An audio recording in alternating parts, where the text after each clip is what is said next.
자, 압도적 뉴스 콘텐츠 3프로 뉴스룸입니다. 안녕하세요, 이주호 기자입니다. 안녕하세요, 한정 기자입니다. 자, 제가 지난 금요일에 그 일정이 있어갖고 자리를 네. 비웠더니 네. 어땠어요? 아니, 댓글에 네. 딱 시작하자마자 한 기사 불편해가지고 아. 몸 바깥으로 가 있다 이런 댓글 봤거든요. 류 기자 어디 갔냐 지금 뭐 이렇게. 그러니까 저도 너무 바라고 있어요. 언제 류 기자, 오시는 거예요, 도대체? 목요일에 오죠. 네. 목요일에 돌아옵니다. 저희는 뭐 일 때문에 잠깐 저는 이제 일 때문에 자리 비웠는데 네. 지금 류 기자 놀러 간다고 자리 비워갖고 맞습니다. 아주 그냥 밉상입니다. 저는 농담이고요. 지금 계속 인스타에 올라오세요. 아 그래요? 네. 뭐 앞존칭을 써요. 앞존법을 써 인스타그램에다가 참. 자 좋습니다. 네. 오늘도 그 뉴스를 좀 볼 텐데 일단 그 미국 대선이 워낙 그 코앞으로 다가와 있다 보니까 요거부터 한번 보고 가시죠. 지금 실시간으로 계속해서 미국 대선의 지지율이 좀 나오고 있거든요. 일단 미국의 ABC 방송이 집계한 지지율 제가 화면 한번 보여드릴 텐데 이거 PD님 한번 잡아주세요. 일단 해리스 후보가 뭐 51%다. 그리고 트럼프 후보가 47%의 지지율을 기록하고 있다. 이렇게 나오고 있는데 우리 요즘에 그 증시에서도 트럼프의 당선 확률을 상당히 높게 보고 있잖아요. 네. 일단 이렇게 나오고 있는 이유는 전체적으로 이런 이 정도의 그 격차가 나온다고 하더라도 지금은 오차 범위 이내이기 때문에 이걸로 해리스가 앞서가고 있다고 얘기할 수는 없기도 하고 또 어떤 특징이 있냐면 일단 그 경합주에 거주하고 있는 유권자를 대상으로 한 조사를 보면요. 지금 해리스 후보랑 트럼프 후보랑 거의 50%로 동률을 기록하고 있거든요. 이게 9월까지만 하더라도 해리스가 좀 상당 부분 앞서 있었던 그 조사였었는데 네. 요게 이렇게 계속 줄어들고 있다는 거는 확실히 지금 트럼프에 대한 지지도가 높아지고 있다. 이런 부분은 좀 알 수가 있습니다. 그래서 그 우리가 공식적으로 이 정도가 나온다고 하더라도 어쨌든 경합주에서 선거인단을 누가 확보를 많이 하느냐에 따라서 결국 승패는 갈릴 수가 있기 때문에 이 정도의 차이로 해리스가 앞서나라고 보기는 어렵고 오히려 트럼프가 최근 들어 많이 부상하고 있네. 이 정도의 느낌을 가질 네. 수 있을 것 같습니다. 저희가 뭐 되는 대로 네. 좀 전해드릴게요. 대선 소식은. 또 자. 관심이 많으시니까 미국 장에 이게 업데이트가 네. 저만의 관심일까요? 아. 지금 저도 개인적인 그 어떤 대화 모임들 네, 있잖아요. 네. 거기에서도 누가 될 거냐에 대한 이야기를 굉장히 많이 하거든요. 근데 우리가 얘기해봐야 아무 소용도 없는데 어쨌든 트럼프에 대한 당선 확률이 좀 높아지고 있는 분위기를 다들 조금씩 느끼고 있는 것 같긴 합니다. 물론 결과는 나와 봐야 합니다만. 자, 그러면 첫 번째 뉴스부터 한번 전해드리도록 하겠습니다. 첫 번째 뉴스는 일단 헤드라인 올려주시죠. 자, 네. 첫 번째 뉴스 LG 엔솔, 에너지 솔루션 기업 실적부터 한번 보도록 하겠습니다. 잠정 실적에서 류종훈 기자가 얼추 다 전해드렸는데 이번에 좀 세부적인 실적이 공개가 돼서 함께 공유해보는 시간을 가져보도록 하겠습니다. 한마디로 표현하면 LG 에너지 솔루션의 이번 실적은 수익성이 개선됐지만 그래도 내년 전망은 여전히 좀 보수적으로 보고 있다. 컨퍼런스 콜 이야기에서 이런 점이 나왔었거든요. 이렇게 좀 평가를 내릴 수가 있을 것 같습니다. 일단 LG 에너지 솔루션의 올해 3분기 실적은 전기차 캐즘의 영향이 있음에도 불구하고 좀 선방한 실적을 보였다고 저는 보긴 합니다. 일단 왜 그런지 한번 같이 보시면은 영업이익을 먼저 한번 볼게요. 지난 2분기 영업이익은 1,950억 원. 근데 여기에서 사실 AMPC 보조금 있잖아요. AMPC 보조금을 제외하고 나면은 2,530억 원 적자를 기록했던 게 지난 2분기였었는데 네. 이번 분기는 180억 원 적자로 이 적자 폭이 많이 줄어들었고요. 대신 여기에다가 AMPC까지 포함하게 되면 4,480억 원 정도의 흑자를 기록한 것이기 때문에 수익성은 많이 개선됐다. 물론 작년 같은 기간에 비해서는 캐즘 때문에 거의 40%가량 줄어들 수밖에 없죠. 근데 이 캐즘이라는 것을 좀 제외하기 위해서 지난 분기랑 비교를 해보면 수익성은 많이 개선됐다라는 점을 일단 첫 번째로 볼 수가 있을 거고요. 매출을 보더라도 지금 매출은 6조 8,778억 원 정도를 기록했잖아요. 작년에 비해서는 당연히 16.4% 정도 감소를 했는데 전 분기에 비해서 11.6% 증가했습니다. 그러면 매출이 왜 증가했는지를 보면은 일단 그 유럽 완성차 업체들에 대해서 공급 물량이 좀 증가를 했고요. 북미랑 인도네시아 합작법인에서의 생산량이 좀 증가했고요. 그리고 또 이 부분이 있지 않습니까? 테슬라도 마찬가지고 지금 워낙 전기차는 성장률이 다소 둔화되는 그 현상을 겪고 있다 보니까 그럼 이 시점을 무엇으로 극복해 나갈 것인가에 대해서 테슬라의 일론 머스크도 지난 분기, 이번 분기 말고 지난 분기 실적에서 얘기했었던 게 우리는 에너지 저장 장치 쪽이 향후 그게 될 것 같다라고 얘기를 했었던 만큼 LG 에너지 솔루션도 마찬가지로 ESS 배터리가 이 매출이 확대된 측면이 매출을 좀 극복시킨 그런 측면이 있었습니다. 그래서 북미 전력망 중심의 에너지 저장 장치 매출이 확대되면서 전 분기 대비해서는 매출이 늘었다라고 보면 될 것 같습니다. 자, 그리고 이제 최근에 그 소식이 있었잖아요.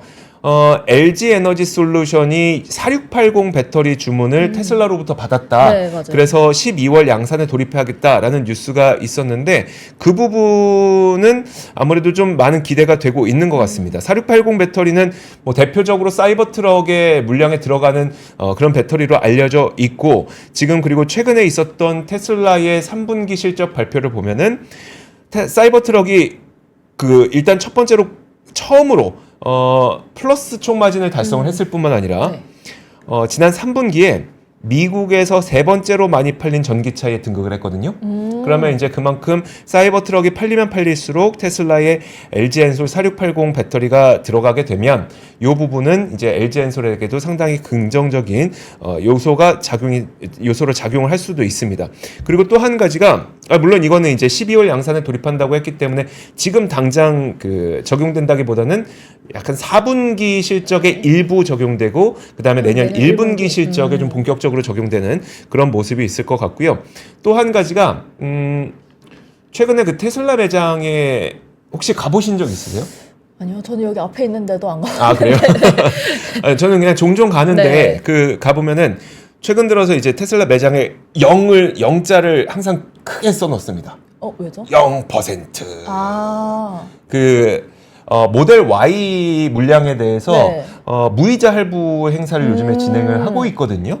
그러니까 모델 3도 일부 좀 혜택을 주긴 합니다만 모델 Y를 계속 0% 무이자 할부 혜택을 지금 강조를 하고 있어요. 매장을 가보시면 그 말은 뭐냐면 모델 Y를 지금 재고를 빨리 털어내야 되는구나. 이 모델 Y 재고를 빨리 털어내야 되는 이유는 아무래도 많은 분들이 추측키로는 이거 재고 털어내고 그러면은 모델 Y의 새로운 모델이 나오겠구나 라는 지금 기대를 좀 하고 있거든요. 근데 이게 만약에 모델 Y 주니퍼라고 우리가 지칭하고 있는 새로운 모델이 나오게 될 경우에는 여기에도 LG 에너지 솔루션의 4680이 좀 들어가지 않겠느냐라는 기대감이 있는 거라서 이 4680에 대한 기대감도 이번에는 좀 많이 적용이 된 것 같습니다. 자, 어쨌든 지금 좀 정리를 해보면 지금 그 LG 에너지 솔루션은 아무래도 캐즘의 영향에 따라서 여전히 좋지 못한 상황을 가질 수밖에 없는데 요거를 이제 ESS로 극복을 하고 있는 단계고 여기에다가 4680까지 좀 기대를 하고 있습니다. 하지만 여기에서도 그 4분기 전망이 그러면 굉장히 좋아질 거냐? 앞서 말씀드렸던 것처럼 4분기에 당장 이것들이 적용될 가능성은 좀 높지 않거든요. 그러다 보니까 컨퍼런스 콜에서도 4분기 매출은 전분기와 유사한 수준을 기록할 것으로 LG 에너지 솔루션은 예상을 했고요. 다만 그리고 영업이익도 3분기보다 수익성 개선이 크게 개선되긴 어려울 것으로 전망을 하고 있습니다. 왜냐하면 주요 고객사들이 재고 조정 영향으로 매출 감소에 영향을 받고 있을 뿐만 아니라 4분기에는 또 계절적인 영향으로 고수익성 제품 출하가 좀 줄어들거든요. 4분기에 대표적으로 재고를 많이 털어내죠. 그러다 보니까 고수익성 제품 출하가 줄어들고 이런 부분들이 4분기의 수익성을 크게 개선시키기는 좀 어려울 것으로 LG 에너지 솔루션에서도 전망을 하고 있고요.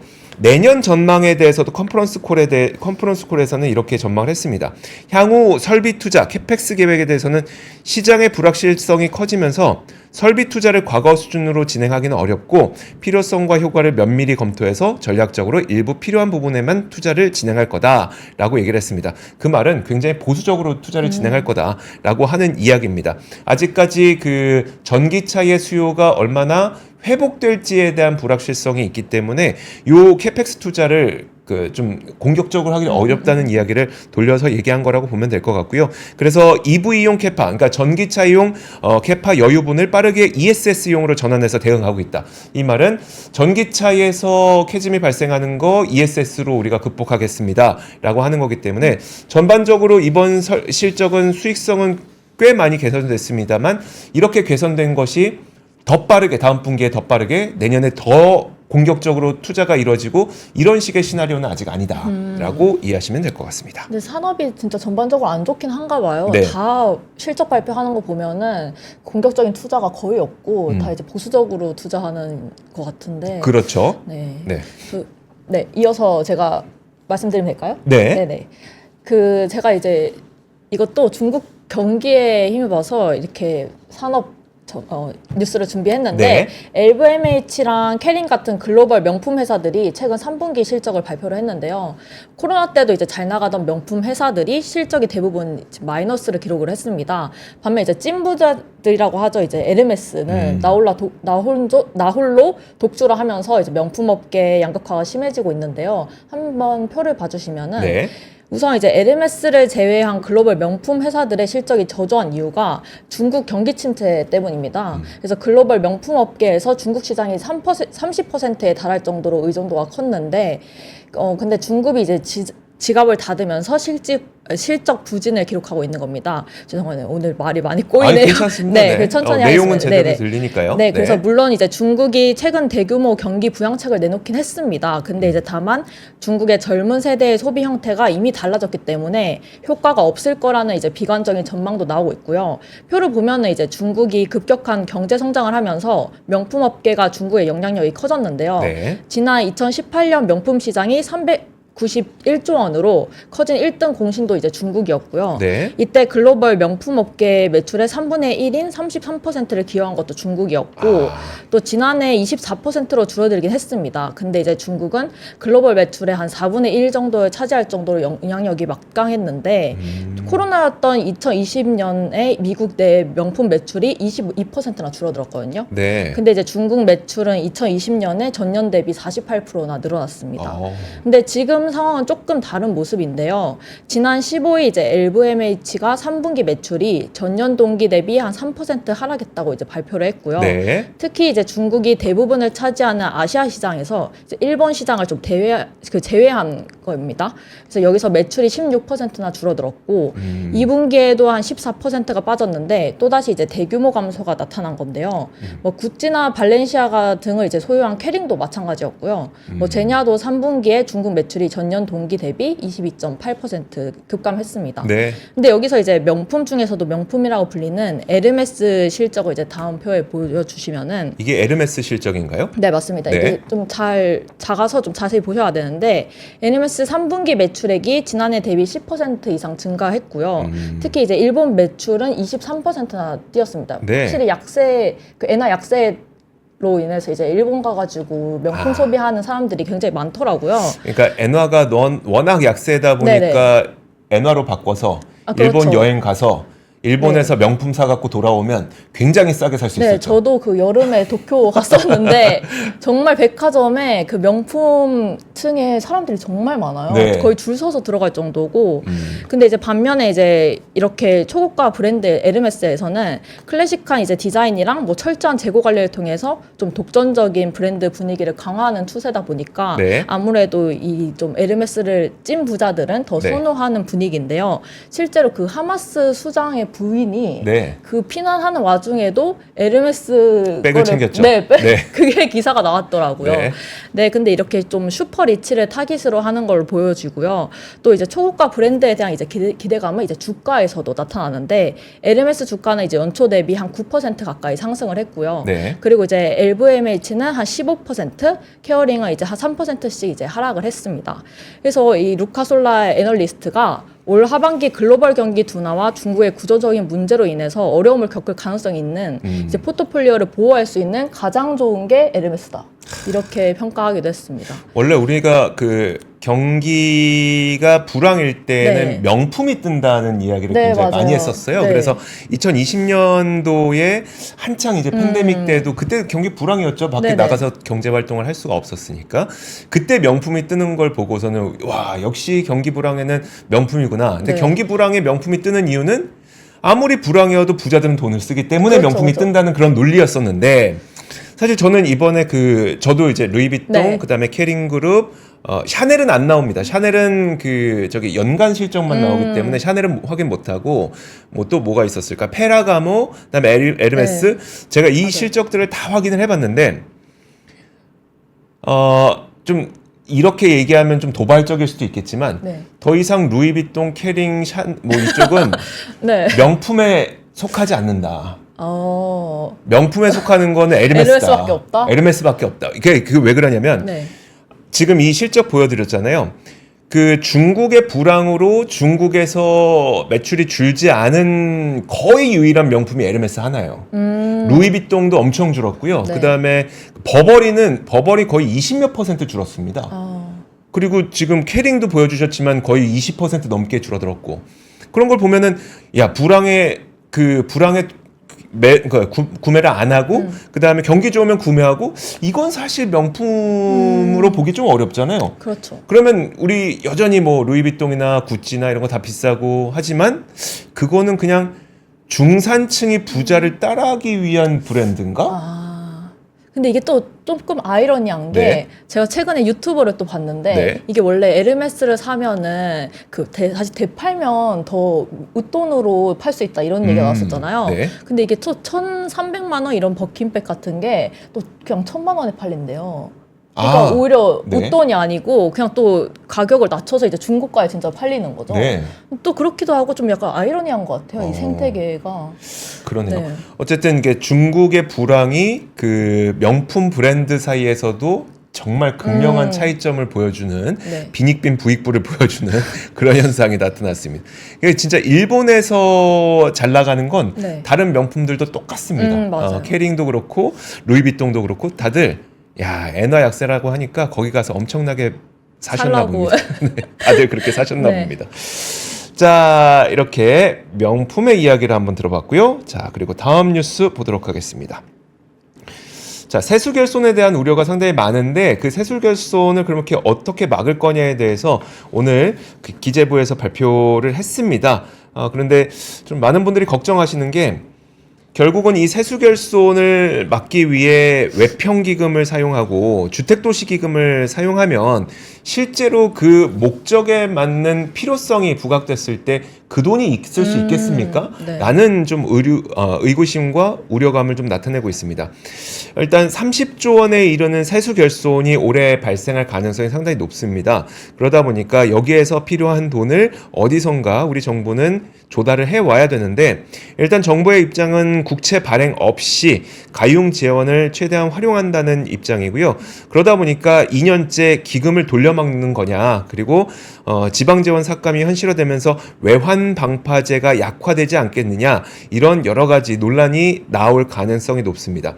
일단 기획재정부가 어느 정도의 재추계를 했는지를 한번 화면과 함께 보여드리겠습니다. 앞서 기재부가 지난 9월에 발표한 세수 재추계에 따르면 올해 국세 수입이 337조 7천억 원 정도로 예상이 되었거든요. 그럼 세입 예산보다 대략 29조 6천억 원 정도 부족할 것으로 예상이 됩니다. 작년에 결손이 56조 원이 좀 넘었었어요. 물론 그거보단 줄어들긴 했습니다만 작년에는 그 기억하시겠지만 네. 법인세가 안 거쳤죠. 대부분 적자를 기록하다 보니까. 네네. 근데 올해는 그나마 이제 법인세가 조금 거치는 상태라서 결손 규모가 조금 줄어들긴 했습니다만 여전히 29조 원 거의 30조 원에 가까운 결손이 나타나고 있습니다. 그래서 거기에서 최대한 우리가 좀 다른 곳에서 돈을 구해보자라고 하는 건데 거기서 지금 논란이 되고 있는 부분이 외국환 평형기금이라고 하는 겁니다. 사실 이 외평기금은 원래의 목적은 정부가 통화 안정을 유지하기 위한 목적으로 보유하고 운용하는 기금이에요. 그러니까 예를 들어서 원화 가치가 너무나도 많이 하락하면 원화 약세가 너무나도 심각하게 진행이 되면 달러를 아예 팔고 그럼 원화를 사서 원화의 가치를 얼추지켜주는 외환 시장을 안정시켜주는 목적으로 유지하고 있는 그리고 운용하고 있는 돈이거든요. 물론 이 돈을 쓸 수는 있습니다.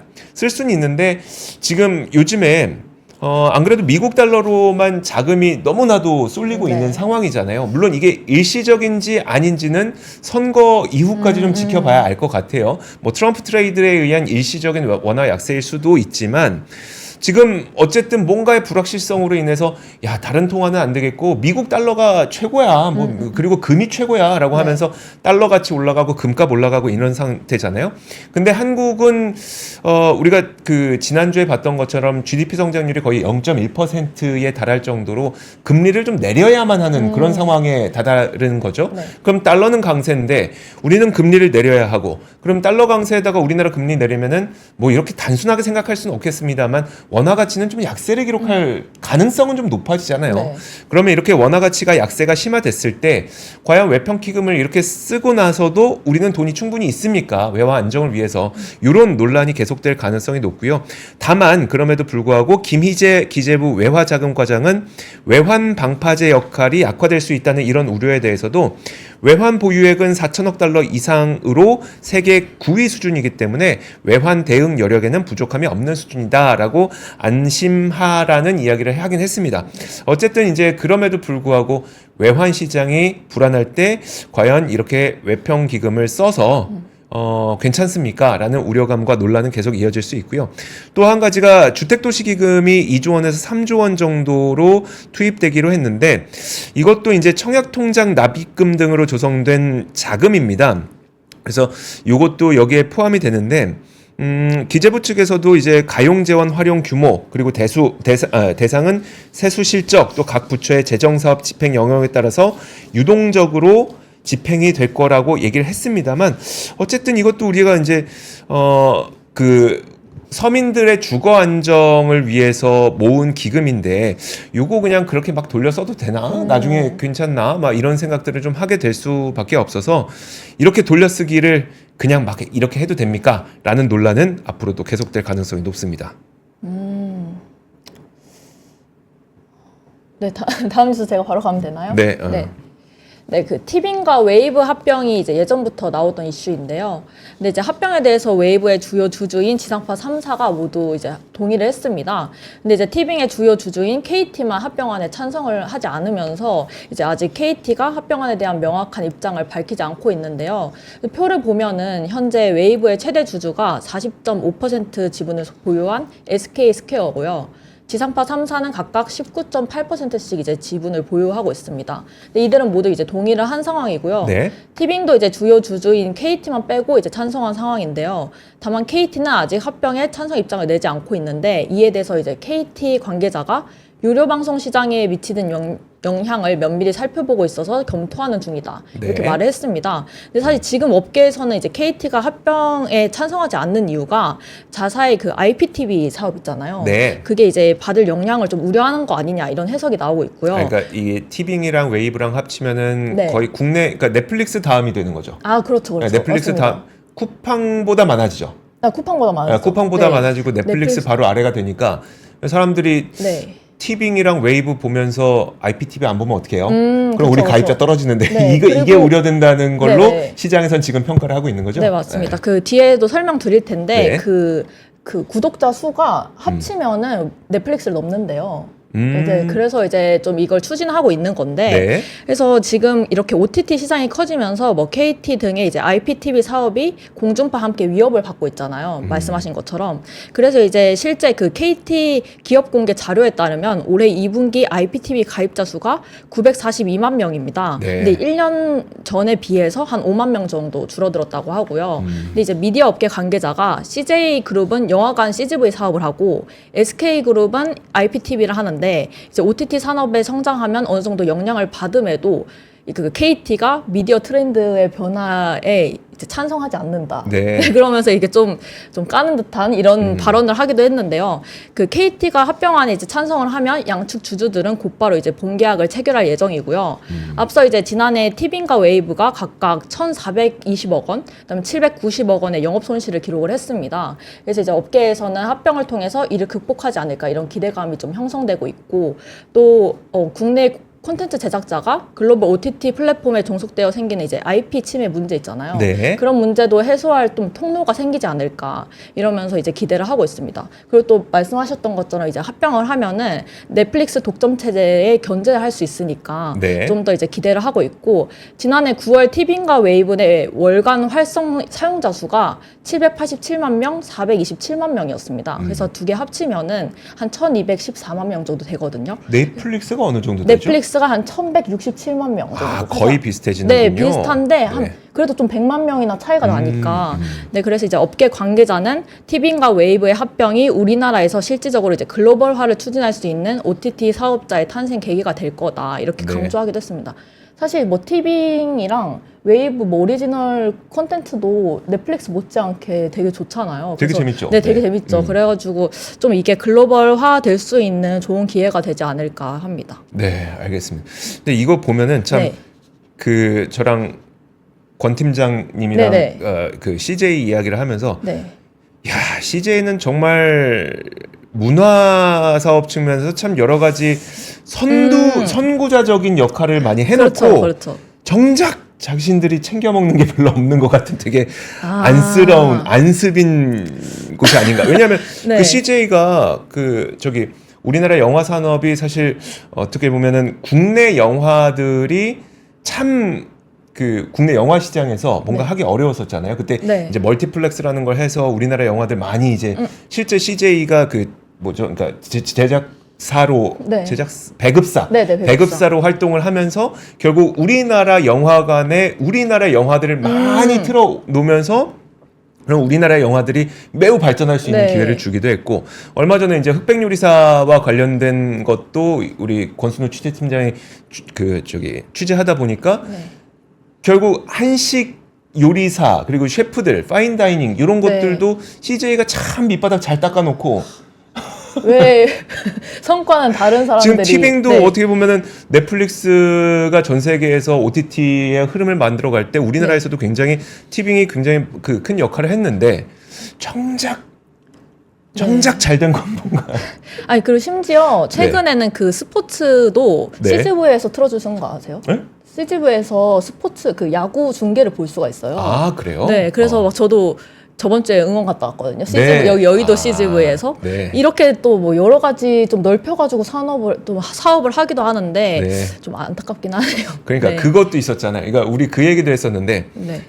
CJ 올리브영이 우리나라에 처음 들어온 게 언젠지 기억나세요? 잘 모르겠어요. 99년인가 그래요? 1999년인가 그래서 네. 벌써 한 25년쯤인가 됐는데 네. 25년 됐나 거의 한 30년이 네, 됐나 네. 오래됐어요. 오래됐는데 사실 우리나라에는 그 CJ 올리브영 같은 H&B라는 게 없었죠. 그러다가 이제 미국에 있는 그 H&B 브랜드들 많이 들어왔었잖아요. 네, 뭐 네. 록스라든지 또 뭐 있었죠? 되게 많이 들어왔었어요. 맞아요. 그거 많이 들어왔는데 다 망하고 왓슨스. 왓슨스 들어왔었고 왓슨스. 그거 다 망하고 유일하게 이제 남은 게 이제 CJ 올리브영. 그쵸. 그런 이제 어떻게 보면 되게 선구자적인 역할을 많이 하고 있는데 네. 참 이게 뭔가 좋은 평가가 잘 안 나. 그렇죠. 그런 일들도 있고 아무튼 네. 그래서 CJ를 얘기하면서 참 그 사회 문화적으로 좋은 일들 많이 하는데 참 잘 안 드러난다라는 이야기를 네. 저희끼리 좀 한번 해봤습니다. 네. CJ에 대해서. 자 그리고 다음 뉴스는 HD 현대 인프라코어 실적도 한번 말씀드릴게요. 이게 작년까지만 하더라도 HD 현대인프라코어랑 현대건설기계랑 굉장히 뜨거운 관심을 받았었거든요. 네. 근데 올해 들어서는 그 관심이 아주 싸게 식고 있는 것 같습니다. 정말 많이 식었어요. 실제로 실적에서도 이게 좀 반영이 되고 있는데 좀 안타까운 게 3분기 영업이익이 거의 76%나 줄었습니다. 한번 보시죠. 네. 매출액은 한 15% 줄어들었고요. 영업이익은 76%나 줄어들었습니다. 저는 물론 여러 가지 영향들이 있습니다만 그 전년도와 그 전전년도에 워낙 건설기계 업황이 뜨거웠던 게 큰 영향이라고 생각을 하고 있어요. 실제로 이제 보시면은 이게 그 2024년 이후부터는 사실 전망치이고 그 2023년까지는 글로벌 건설기계 시장의 트렌드거든요. 네. 근데 2021년, 2022년, 2023년 이때가 좀 줄어들긴 했습니다만 굉장히 뜨거웠던 시대였단 말이죠. 근데 이때 우리나라 건설기계 업체들에 대한 수주와 주문이 굉장히 많았습니다. 그래서 정말 뜨거웠던 게 2023년쯤 정도였었는데 그러다 보니까 그때 워낙 많은 주문 물량이 있어서 올해는 어김없이 주문 물량이 좀 줄어들 수밖에 없는 그런 상황이기도 하고요.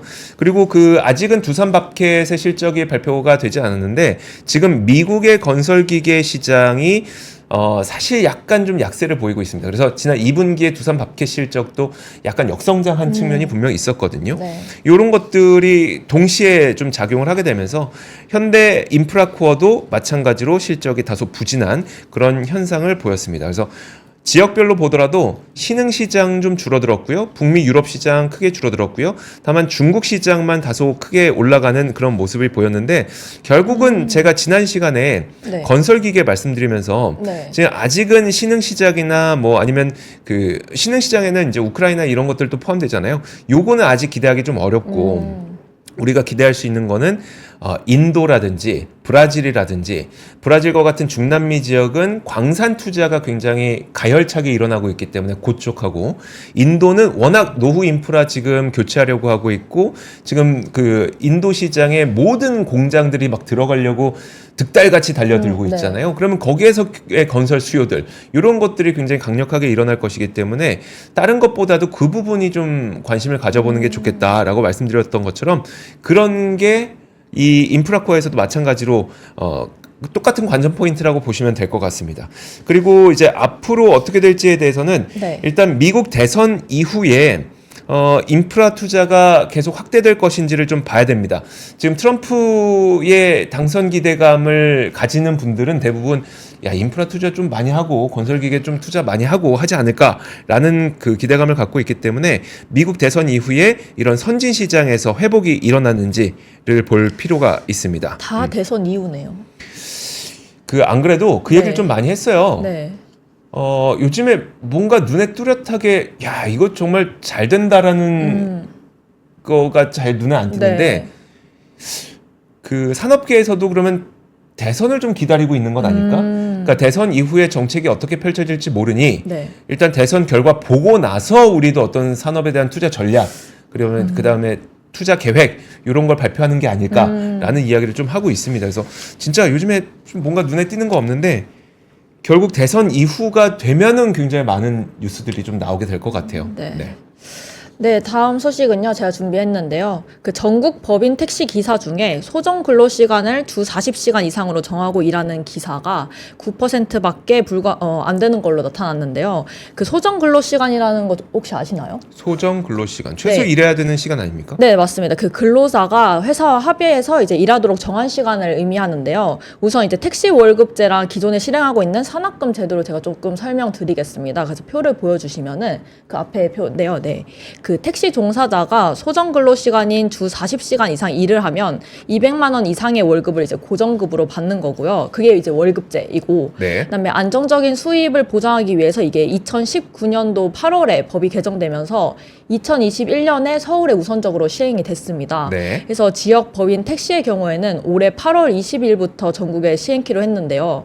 택시 종사자들이 이제 산학급 압박에서 벗어나서 이제 승차 거부감 이런 것도 없애고요. 네. 그다음에 이제 손님들한테 좀 질 좋은 서비스를 제공할 수 있도록 이제 유도하기 위해서 이렇게 월급제를 도입한 걸로 나타났는데 네. 하지만 지금 이제 28일 국토교통부에 따르면은 그 다음 표를 보여주시면 서울을 제외한 지역의 법인 택시 기사가 그 5만 2천여 명 중에서 소정 근로 시간을 주 40시간 이상 기사는 한 9.1%에 불과합니다. 네. 그래서 지금 서울은 택시 월급제가 시행되고 있다고 말씀드렸는데 서울을 포함하면은 이제 전국 법인 택시 기사가 한 7만 2천여 명 중에 이 소정 근로시간 포함된 기사가 26% 정도 차지하고 있고요.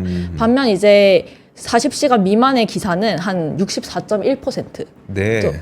아직까지 이제 많이 이제 시행하지 않고 있는데 실태 조사 결과 이제 광주광역시나 울산광역시, 세종특별자치시 같은 경우에는 기사가 단 한 명도 없습니다. 그리고 이제 그 40시간 이상인 기사가 없다는 네네. 겁니다. 네, 그리고 부산광역시는 40시간 이상으로 계약한 택시기사가 3명에 불과했습니다. 네. 그래서 왜냐하면 이제 택시기사들 중 상당수가 이제 장기간 근무를 되게 부담스러워 하세요. 그리고 네. 또 고령 기사들은 그 긴 시간을 근무하기 좀 어렵잖아요. 그런 점도 있고, 그리고 또 월급제가 이렇게 도입될 경우에 이탈 가능성도 있기 때문입니다. 그래서 네. 업계 한 관계자는 이제 월급제가 도입되면 기사들의 성과랑 관계없이 고정된 임금을 받게 되는데 이전처럼 자율적으로 근무하던 방식이 아니다 보니까 네. 조금 시간만 채워서 월급을 만 받아가지고 이렇게 갈 가능성도 있다. 이렇게 말을 하기도 했고요. 사정이 이렇다 보니까 전문가들 사이에서는 택시 월급제를 이제 전국적으로 시행하는 것보다 택시 업계의 현실을 반영해서 조금 좀 유연하게 해야 되는 거 아니냐 이런 말이 나오고 있습니다. 네, 알겠습니다. 사실 그 네. 택시 업계에 또 계시는 저도 아는 분이 네. 지금 그 관련된 산업을 지금 하시는 분 전문가분의 이야기를 들어보더라도 네. 이 노령화 문제가 굉장히 심각하더라고요. 그러니까 노령화 문제가 심각하다 보니까 사실 택시를 이용해서 사실 우리가 할 수 있는 것들이 굉장히 많잖아요. 그렇죠. 왜냐하면 택시라고 하는 공간은 우리가 굉장히 오랜 기간 동안 앉아 있는 또 손님으로서 그러면 네네. 거기서 뭔가 뭐 광고도 할 수 있고 다양한 것들을 할 수 있고 이 택시를와 함께 뭔가 우리가 다양한 사업들을 할 수가 있는데 그런 것들이 좀 어렵다고 말씀을 네. 하시더라고요. 맞습니다. 그래서 이제 젊은 분들도 좀 택시에 올 수 있는 그런 유인책들이 필요하다라는 이야기까지 하시는 그렇죠. 걸 보니까 요즘 그 굉장히 택시 업계가 지금 많이 힘든 것 같더라고요. 네. 저도 그래서 이 부분에 대해서 나중에 기회 있으면 그분 한번 모셔서 얘기 들어보고 싶긴 해요. 되게 흥미로운 이야기가 많습니다. 압권으로 한번. 압권으로 한번 네. 알겠습니다.